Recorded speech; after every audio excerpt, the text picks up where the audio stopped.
खुदाम यस्सु मसीह अंबिया कराम से बढ़कर इसलिए हैं कि अंबिया कराम की हैसियत खुदा के हजूर में खादमीन की सी है, जबकि यस्सु मसीह की हैसियत बेटे की है। उसी के नाम में आपकी सलामती हो। आज का सवाल हमारे एक भाई की तरफ से भेजा गया है जो अमेरिका में मुकीम है और इनका नाम आशर जावेद है। इन्होंने भेजा है और चूंकि इनके सवाल का ताल्लुक मुक़द्दस लूका की मार्फत इंजीली बयान उसका 21वां बाब और 24वीं आयत से है, तो आइए पहले हम इस आयत को पढ़ते हैं और फिर हम देखते हैं कि इन्होंने सवाल क्या किया है। और वो तलवार का लुकमा हो जाएंगे और असीर होकर सब कौमों में पहुंचाए जाएंगे, और जब तक गैर कौमों की मियाद पूरी ना हो यरूशलेम गैर कौमों से पामाल होता रहेगा। अब इस आयत की रोशनी में भाई आशिर जावेद ने पूछा है कि क्या गैर कौमों की मियाद पूरी हो गई है, और मेरे ख्याल में उन्होंने ये सवाल इसलिए पूछा है क्योंकि 1967 में जो 6 रोज़ा जंग हुई थी जिसमें बनी इसराइल ने आसपास के अरब ममालिक को 6 दिनों में पूरी तरह से शिकस्त दी, तब से यरूशलेम जो है वो इसराइल के ज़ेरे इंतज़ाम है। और ये सवाल अहम इसलिए है क्योंकि इसका करीबी ताल्लुक मसीह यस्सु की आमद-ए-सानी से है। तो इस सवाल का जवाब देने से पहले कि क्या गैर कौमों की मियाद पूरी हो चुकी है या नहीं, हम दो और अहम पहलुओं पर गौर करेंगे। पहले तो हम सियाक़ो सबाक देखेंगे और उसके बाद हम इस बात को समझने की कोशिश करेंगे कि गैर कौमों की मियाद से क्या मुराद है, और फिर हम इस बेहतर पोजीशन में होंगे कि हम इस सवाल का जवाब दे सकें कि गैर कौमों की मियाद पूरी हुई है या नहीं। तो जहां तक सियाक़ो सबाक का ताल्लुक है तो ये आयत जैतूनी वास का हिस्सा है। इससे मुराद यह है कि यस्सु मसीह ने अपना आखिरी वाज जो जैतून के पहाड़ पर बैठकर अपने शागिर्दों को दिया, ये वहां से ली गई आयत है। और जैसे कि आप जानते होंगे कि ये वो मौका था कि जब यस्सु मसीह अपनी ज़मीनी ज़िंदगी के दौरान आखिरी दफ़ा हैकल में जाते हैं और वहाँ से निकलते हुए वो यरूशलेम पर अफसोस करते हैं और कहते हैं कि तुम्हारा घर यानी कि हैकल जो दरअसल खुदा का और यस्सु मसीह का घर है, तुम्हारे लिए वीरान छोड़ा जाता है, और फिर तुम मुझे हरगिज ना देखोगे जब तक ना कहोगे मुबारक है वो जो खुदावंद के नाम से आता है। और ये कहकर जब यस्सु मसीह बाहर निकलते हैं तो शागिर्द उन्हें हैकल और उससे मुल्हका दीगर अमारात दिखाते हैं। दीगर बहुत सारी बड़ी बड़ी बिल्डिंग्स थी वहां पर जो हेरोदीस ने बनवाई थी, चूंकि वो बिल्डिंग्स बनाने का बड़ा शौकीन था। तो यस्सु मसीह के शागिर्दों ने जब उन्हें ये बिल्डिंग्स दिखाई तो यस्सु मसीह ने कहा, मैं तुमसे सच कहता हूं कि इस पत्थर पर पत्थर बाकी ना रहेगा। और जब आकर वो जैतून के पहाड़ पर बैठे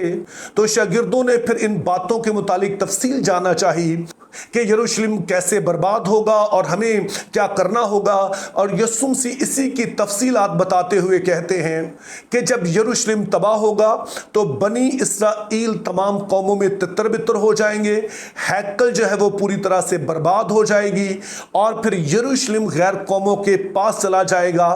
और जब तक गैर कौमों की मियाद पूरी ना हो जाए तब तक ये यूं ही गैर कौमों से पामाल होता रहेगा। अब इस हवाले से जो पहली चीज इस पर मैं जोर देना चाहता हूं कि कोई भी शख्स जो सच्चाई से वाकिफ होना चाहता है, जो सच्चाई जानना चाहता है और बगैर किसी तासुब के सच्चाई का यकीन करता है, वो यस्सु मसीह की अजमत का इकरार किए बगैर रह नहीं सकता है। क्योंकि जो कुछ यस्सु मसीह ने यहां पे कहा वो लफ्ज ब लफ्ज पूरा हुआ। जब रोमी जर्नैल टाइटस आया और उसने यरूशलेम की ईंट से ईंट बजा दी, दीवारें पूरी तरह से ढा दी गई और लिटरली यरूशलेम को एक कचरे का ढेर बना दिया गया और हैकल भी बर्बाद हुई। और फिर तब से यहूदी पूरी दुनिया में तितर बितर रहे और तब से ही यरूशलेम गैर कौमों के कब्जे में रहा।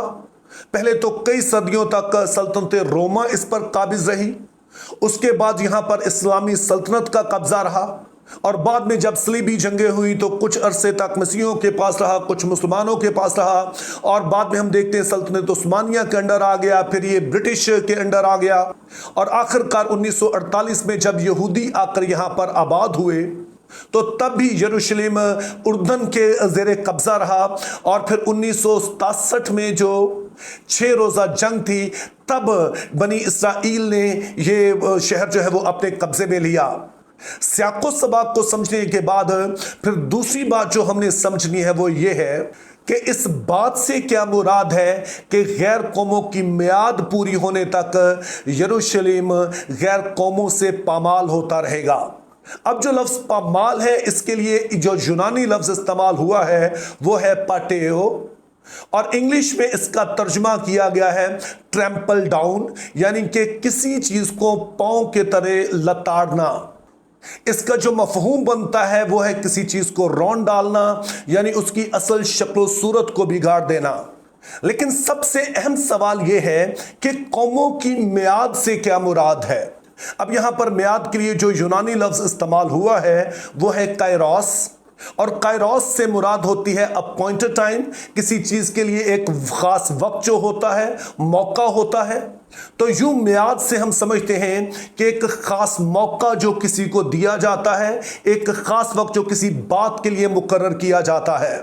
तो अब हमारे लिए सवाल यह है कि अगर खुदा ने यह मियाद मुकर्रर की है, एक ख़ास मौका दिया है किसी को, या किसी खास काम के लिए इस वक्त को रखा है, तो ये कौन सा काम है जिसके लिए ये खास वक्त रखा है। इस बात को 2 तरह से समझा जाता है। पहले नंबर पर तो इसे रोमियो 11 बाब और उसकी 25 आयत की रोशनी में समझा जाता है, जिसमें कुछ यूं लिखा है,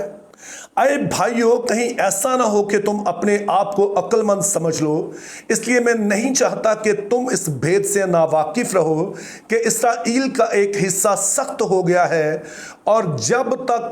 गैर कौम में पूरी पूरी दाखिल ना हो वो ऐसा ही रहेगा। तो इस आयत की रोशनी में कई एक उलमा ये समझते हैं कि गैर कौमों की मियाद से मुराद है जब तक कि तमाम गैर कौमें मसीह को कबूल नहीं कर लेती हैं, यानी कि जब तक तमाम कौमों तक इंजील पहुंच नहीं जाती है और वहां से बहुत सारे लोग जो हैं वो खुदा की बादशाही में शामिल नहीं हो जाते हैं, इसको गैर कौमों की मियाद कहा गया है। तो अगर हम इस नजरिए के साथ जाएं तो इससे मुराद फिर ये होगी कि जब तक पूरी दुनिया में अंजील की मुनादी ना हो जाए, और जब तक लोग या तो अंजील को कबूल या रद्द ना कर दें, तब तक के लिए यरूशलेम जो है वो गैर कौमों के ही अंडर रहेगा और उनके पांव तले से रौंदा जाएगा। लेकिन दूसरी तरफ वो बहुत सारे उलमा हैं जो समझते हैं कि गैर कौमों की मियाद से मुराद यह है कि खुदा ने दुनिया की जो ताकतें हैं उन्हें यह इख्तियार दिया है कि वो यरूशलेम पर काबिज रहें, वो अपने पांव के तले इसे रौंदें। तो अगर हम इस नजरिए के साथ जाते हैं तो बज़ाहिर तो यूं ही लगता है कि जैसे गैर कौमों की मियाद जो है वो पूरी हो गई है, क्योंकि जैसे इस वीडियो के शुरू में मैंने कहा कि 1967 से अब तक बनी इसराइल ही है जो कि इस शहर का नज़्मो नस्क़ संभाले हुए हैं। लेकिन ये बात हलक से इसलिए नहीं उतरती है क्योंकि अगरचे के 1967 के बाद बनी इसराइल हैं जो कि यरूशलेम का इंतज़ाम संभाल रहे हैं, लेकिन यरूशलेम की हैसियत जो थी वो सिर्फ जगह की वजह से नहीं थी, बल्कि यरूशलेम को जो चीज़ खास बनाती थी वो यहाँ पर मौजूद हैकल थी। और हैकल जाहिर है कि यहाँ पर मौजूद नहीं है, और हैकल इसलिए मौजूद नहीं है चूंकि वो जगह जहाँ पर पहले हैकल थी, यहूदियों का दावा यह है कि उस जगह पर अभी डोम ऑफ रॉक है और वहीं पर मस्जिद अक्सा मौजूद है। तो इसलिए चाहे यरूशलेम उन्हीं के कब्जे में सही, लेकिन खास वो जगह जो कि यरूशलेम को खास बनाती है वो अभी भी इनके पास नहीं है। अब दरअसल यहूदी अभी तक टेंपल माउंट पर जाते नहीं हैं चूंकि उनकी हुकूमत ने इस बात से मना कर रखा है, क्योंकि वो समझते हैं यहीं पर किसी जगह पर पाक तरीन मुकाम था, और पाक तरीन मुकाम में चूंकि सिर्फ सरदार काहिन ही जा सकता था, तो इसलिए कहीं गलती से हम उस जगह पर अपना पांव न रख दें, उस जगह को अपने पांव से रो न डालें। तो इस एहतराम या इस डर की वजह से वो वहां पर जाते नहीं हैं। तो यूं हम देखते हैं कि अगरचे यरूशलेम बनी इसराइल के ज़ेरे इंतज़ाम है, लेकिन वो जगह जो यरूशलेम को यरूशलेम बनाती है वो आज भी बनी इसराइल के पास नहीं है, वो आज भी गैर कौमों के पास ही है। तो इस सारी गुफ्तगू की रोशनी में हम नतीजा ये निकालते हैं कि हम जिस भी नजरिए के साथ मुत्फिक हों, चाहे इससे हम ये समझें कि जब तक तमाम कौमों में अंजील सुनाना दी जाए और इन कौमों में से जो भी लोग आने हैं खुदा की बादशाही में वो आ ना जाएं, या फिर दूसरे नजरिए के साथ जाएं कि गैर कौमों का यरूशलेम पर कब्जा रहेगा, दोनों ही बातें अभी पूरी नहीं हुई हैं। तो इसलिए यह कहना दुरुस्त नहीं है कि कौमों की मियाद पूरी हो गई है। तो अब सवाल यह है कि बतौर मसीही क्या हमें इसकी फिक्र होनी चाहिए कि गैर कौमों की मियाद जो है वो कब पूरी होगी? इसका जवाब खुद खुदावंद यीशु मसीह अमाल की किताब उसका पहला बाब और उसकी 6 से 8वीं आयत में देते हैं, जब उनके शागिर्दों ने उनसे पूछा कि खुदा ताला फिर कब बनी इसराइल को दोबारा से बादशाही देंगे, तो खुदावंद यीशु मसीह का कहना था कि इन वक्तों और मियादों के बारे में तुम्हें फिक्र करने की जरूरत नहीं है। तुम्हें अगर फिक्र होनी चाहिए तो इस बात की कि तुम्हें दुनिया भर में जाना है, वहां तुम्हें इंजील की मुनादी करनी है, क्योंकि जहां तुम मुनादी करोगे वहीं पर कलीसियाएं कायम होंगी, और यही वो कलीसियाएं हैं जो खुदा का मक़दिस हैं, जिनमें खुदा का रूह बसेरा करता है। तो इसलिए बतौर मसीही हमें चाहिए कि वक्तों और मियादों की फिक्र खुदा ताला को करने दें, और जो हमारा काम है उसे पूरी तनदही से करें, ताकि जब वो आए हम उसके सामने हाजिर हों तो वो हमें कह सके कि शाबाश अच्छे और दयानतदार नौकर। मेरी दुआ है खुदा हमें ऐसा बनने का फजल अता करे। Think biblically, live purposefully, have a very good day.